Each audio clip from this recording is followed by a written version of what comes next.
sanctions? Not going to get ahead of the president tomorrow. On the search for Fed vice chair, can you talk about the decision-making process there with regard to how the president is considering diversity? There's been some pressure from senators to name a Latino candidate, for example. How important is it to the president to name a woman or a person of color to that job? So I'll just first say that clearly filling that vacancy is something that's important to the president, and will certainly nominate someone in the near future.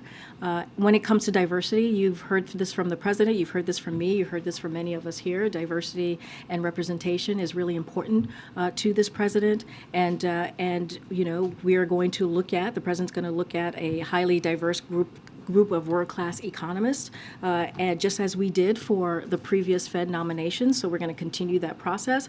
But I want to take the opportunity to lay out how diverse the president's cabinet has been, how diverse the president's administration has been. The cabinet is majority people of color for the first time in history. The cabinet is majority female for the first time in history. A majority of White House senior staff identify as female. 40% of White House senior staff identify as part of the racially diverse communities, and a record 7 assistants to the president are openly LGBTQ+. So again, this is something that the president prides himself on, that he actually has taken action to show the diversity of this administration. And so he will continue not just with this Fed vice chair occupancy, but with any occupancy or any position that's within the White House. Last one really quickly. There was a report that the U.S. is sending 100 to 200 military troops to Taiwan.